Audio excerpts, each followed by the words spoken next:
À la une de ce journal, commémoration de la fête du travail ce 1er mai, un résumé des messages des ministres et de l'UAS, Unité d'action syndicale, qui remet un cahier de doléances au ministre en charge du travail à suivre dans ce journal. Et puis à l'occasion du mois du patrimoine culturel, nous faisons un zoom sur les tresses africaines communément appelées Panmoré. Vous en saurez plus dans ce journal. Ce sont les principaux titres de cette édition. Mesdames et messieurs, bonjour et ravi de vous retrouver pour le point de l'actualité sur Savane TV. Bienvenue à tous. Et pour débuter, aujourd'hui 1er mai et chaque 1er mai est célébrée la journée internationale du travail. La fête du travail, la tradition est respectée par l'unité d'action syndicale UAS qui a remis un cahier de doléances au ministre en charge du travail.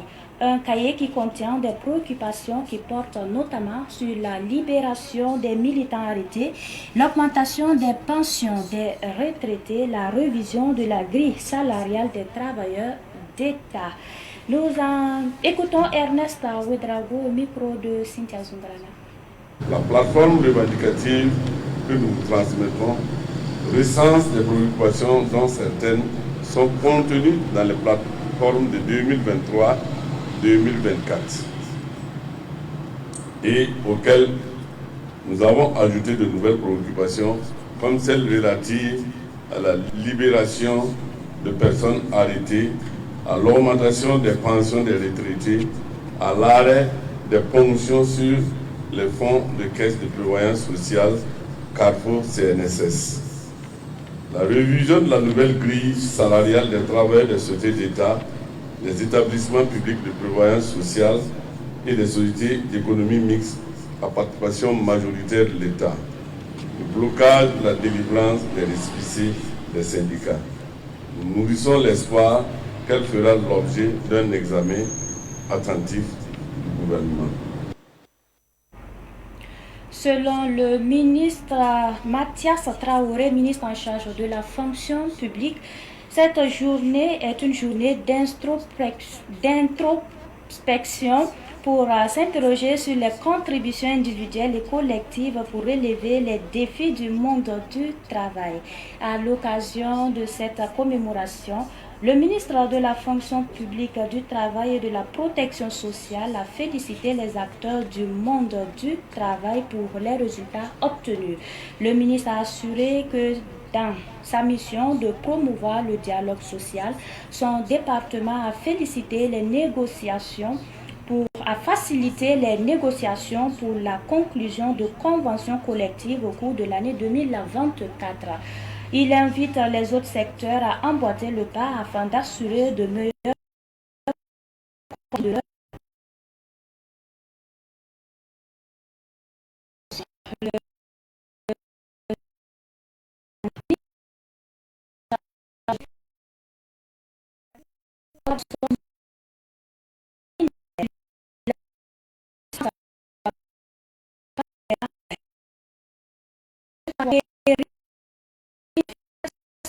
les zones à fort défi sécuritaire, leur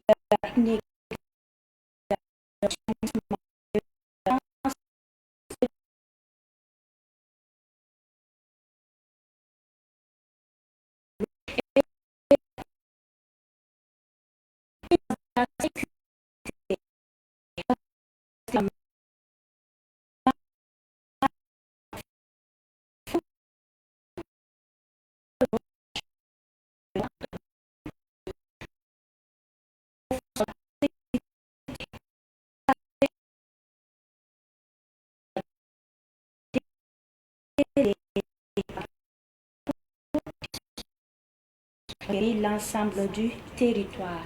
Il a terminé en saluant la mémoire des soldats tombés pour la patrie. Et puis nous poursuivons avec toute autre actualité.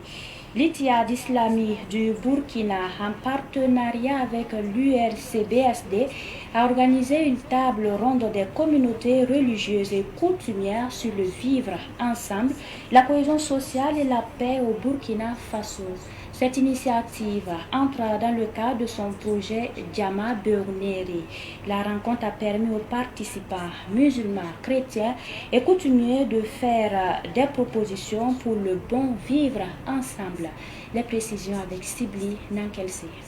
Cette table ronde organisée par l'Itia islamique du Burkina a réuni des coutumiers, des chrétiens et des musulmans. L'ensemble de ces communautés ont réfléchi sur le vivre ensemble, la cohésion sociale et la paix au Burkina Faso. Au terme de la journée de travail, les participants ont pris des engagements selon Imam Alidou Ilboudo, l'un des participants.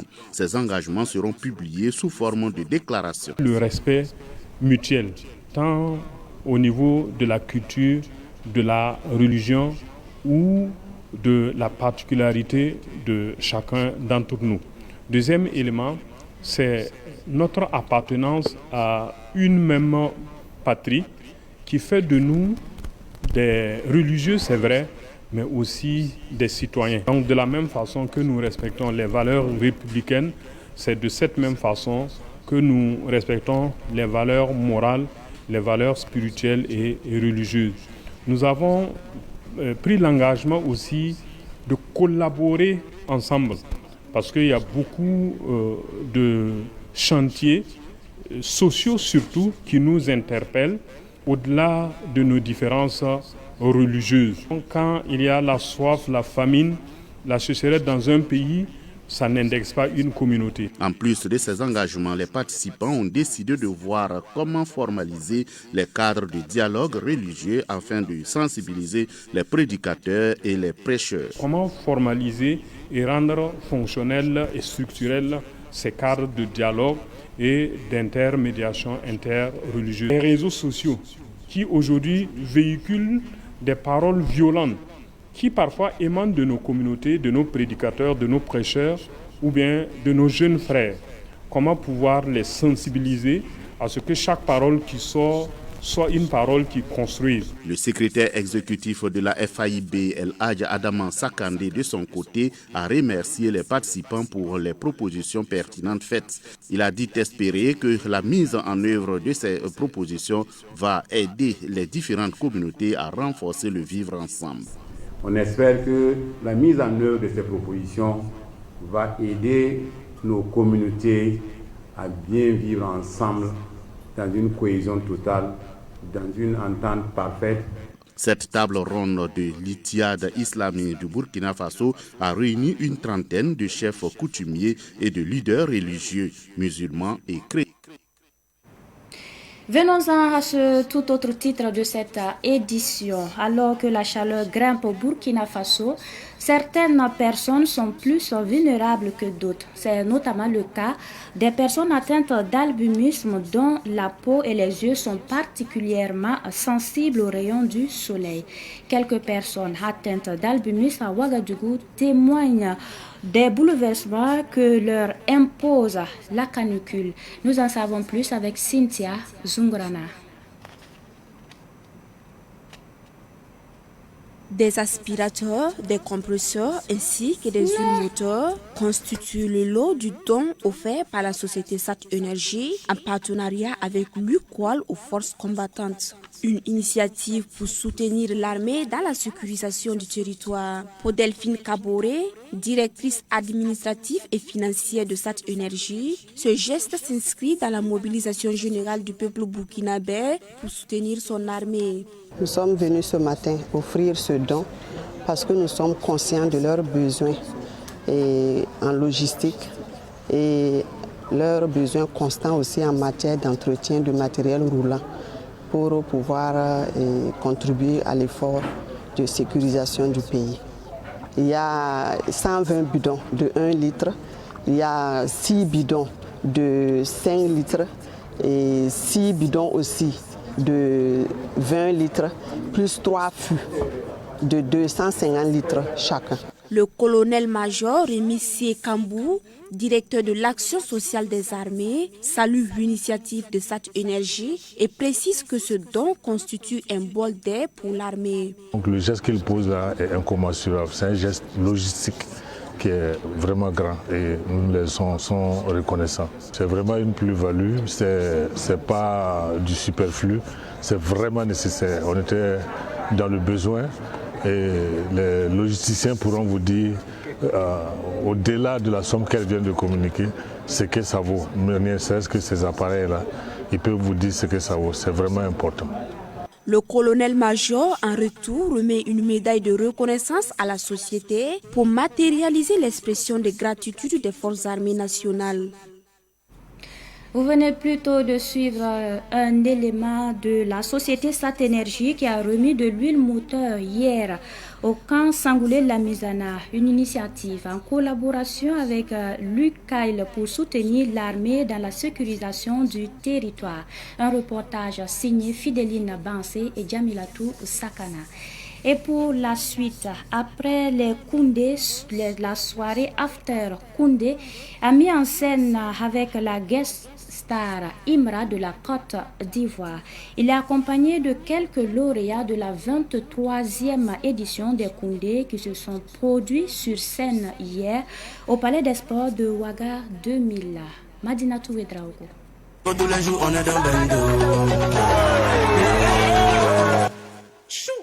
Le public est sorti massivement pour assister à ce concert exceptionnel avec le Chété, Imra de la Côte d'Ivoire. Durant 30 minutes, l'artiste a enchaîné ses titres phares, repris en chœur par ses fans. Le Chété, Akafo, Akake, Chété une fois.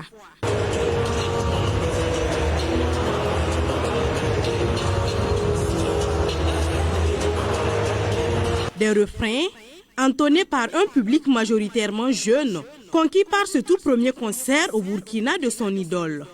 Tout ce qu'on doit dire, c'est que le concert a été de ouf. Le concert, ça a été l'un des meilleurs concerts du Burkina. Tout ici, tu peux venir pécho dans mon quartier. Tu charges ton demi dans les quartiers. Le jam a rendu frais comme un petit latte. Derrière mon fils, c'est famille. La bête de temps en temps, mais c'est juste famille. Je trouve que c'était assez cool, mais c'était très très époustouflant. Pour un artiste de cette renommée, quoi. Il est vraiment parti du bas vers le haut. Et on peut dire que c'est vraiment un artiste qui inspire la génération future. Ici là, pour soutenir mon artiste, parce que le Burkina et la Côte d'Ivoire, on est ensemble. Ça ne dépasse pas 20 minutes. Et puis en tout cas, on a aimé. Je vais vous faire un petit acapella. Manger, poser, ils ont dansé. Changer, à quoi de quoi il est changé. On est partout. Pour d'autres, c'est par curiosité qu'ils ont fait le déplacement pour découvrir l'artiste Imra. Le concert, il était fantastique, très émouvant. Il y avait qu'à voir les mouvements de foule. Voilà, j'ai beaucoup aimé. Et je ne le connaissais pas vraiment. C'est grâce à ma fille que je suis venue au concert ce soir. Voilà. Certains attendaient impatiemment la prestation du Koundé d'or 2025, Floby. Mais ce dernier n'a pas pu faire le déplacement en raison d'un agenda chargé en prélude de son concert prévu ce samedi. En tout cas, le concert était intéressant. On a trouvé ça très intéressant. On s'est amusé. Bon, je pense qu'il n'y a rien à dire. Seulement qu'on attendait la prestation de quelqu'un qu'on n'a pas vu. Floby, bien sûr que c'est le baba. L'After Koundé, un concert organisé dans la foulée des Koundé, a également vu la participation d'autres lauréats de la 23e édition, dont Miss Tania, Frankie FP et Kid Boss, qui ont fait le show avec le public. Ils ont fait rire plusieurs générations de Burkinabés et partout dans le monde. Hier soir, le Sénasa leur a rendu un hommage digne de leur parcours. Le groupe Génération 2000 a célébré ses 35 ans de carrière sur scène, entouré d'artistes de la jeune génération et de fans. Une soirée de rire, d'émotion et de reconnaissance. Retour en image sur cet événement avec Daouda Yamero.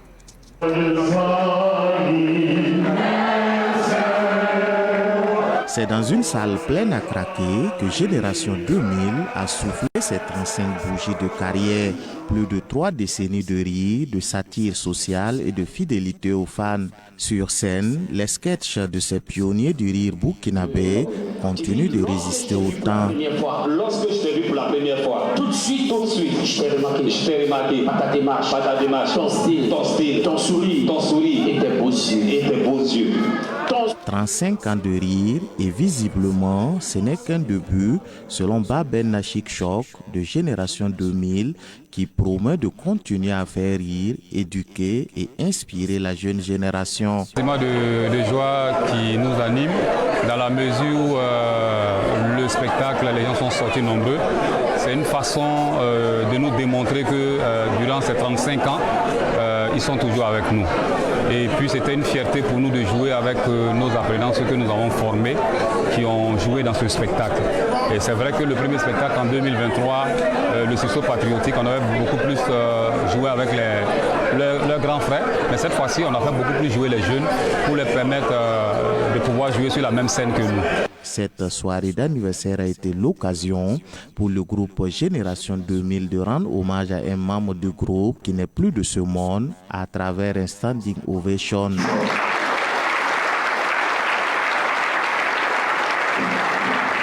Et aussi des personnalités qui ont accompagné le groupe durant 35 ans. Le groupe a commencé avec lui, nous avons eu à écumer plusieurs scènes ensemble. Malheureusement, il nous a quittés. Comme on le dit, tout ce que Dieu fait est bon. C'est Dieu qui a jugé utile de le rappeler à son niveau. Et nous avons toujours en mémoire quelqu'un qui s'est toujours battu pour que le groupe puisse prospérer. Donc, quoi de plus normal que pour la célébration des 35 ans, de lui rendre hommage. Aussi, de rendre hommage aussi à tous ceux qui ont contribué à l'évolution du groupe Génération 2000, notamment Moustapha Laboutambiano. Nous avons eu Francis Ducreux.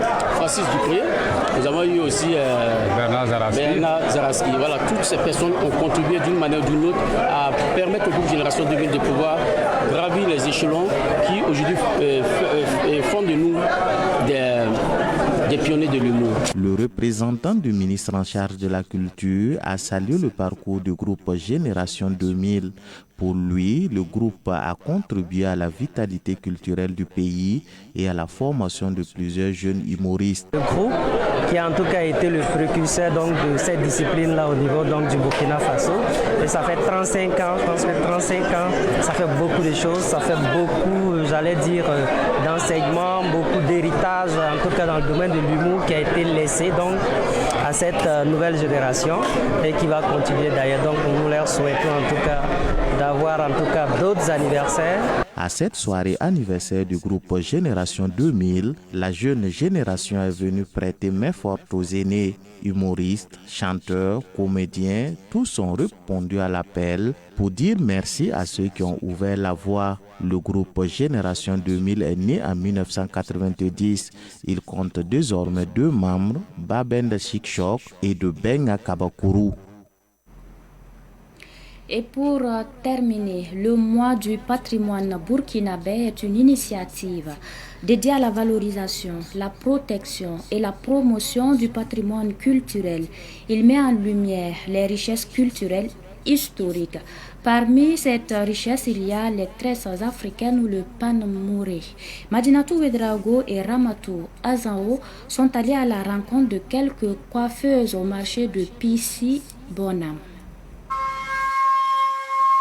Depuis des siècles, les coiffures panmorées ou tresses traditionnelles marquent les grandes étapes de la vie. La naissance, l'adolescence, le mariage ou encore les rituels d'initiation. Chaque coiffure raconte une histoire. Elle peut indiquer le rang social, l'appartenance à un clan ou l'état matrimonial.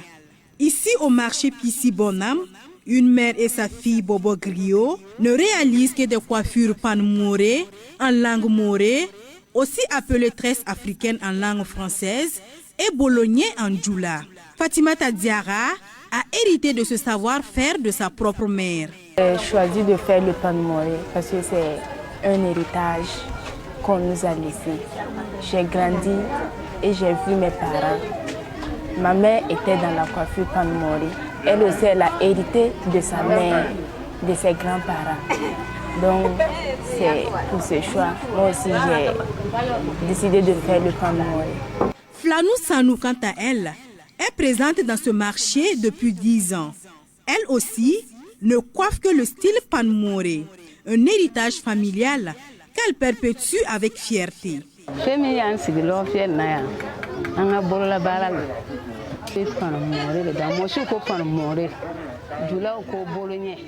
Nous sommes ici au marché de Pinsi-Bonam, un endroit dédié aux tresses africaines, ce qu'on appelle Panamoré en moré et Bolognen en djoula. Je fais ça parce que c'est un héritage. Depuis toute petite, je tresse. Chez nous, les bobos griots, c'est notre travail. On ne l'apprend pas. Ça vient tout seul, naturellement. Mais attention, c'est pas tous les bobos. Je parle bien des bobos griots. Nous, on fait uniquement les tresses africaines sans mèche ajoutée.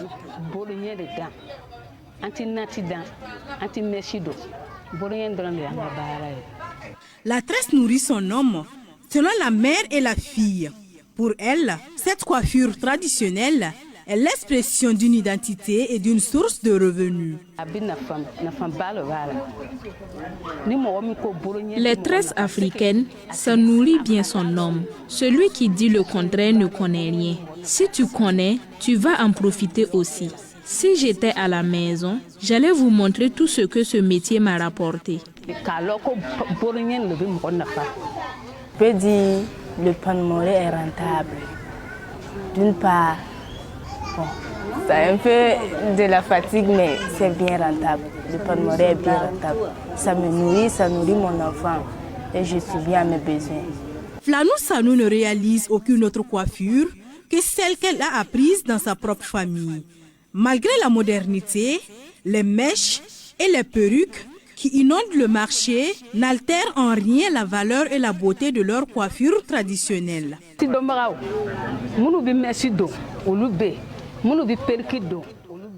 Celles qui mettent des mèches, ça ne nous dérange pas. Après avoir tout défait, c'est chez nous qu'elles reviennent se coiffer. Surtout en ce moment, avec cette forte chaleur.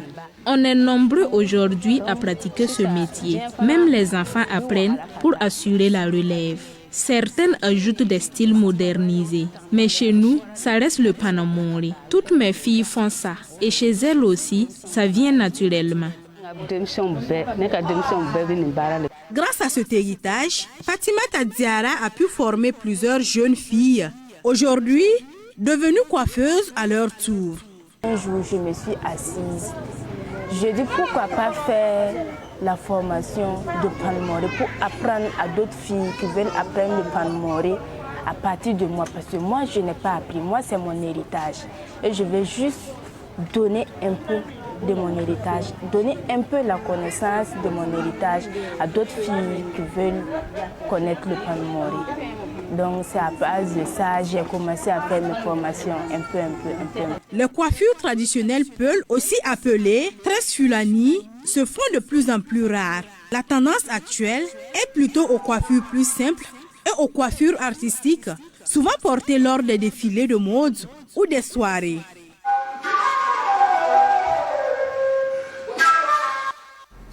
C'est l'essentiel de cette édition. Merci pour votre attention. Très bonne suite en compagnie de nos programmes.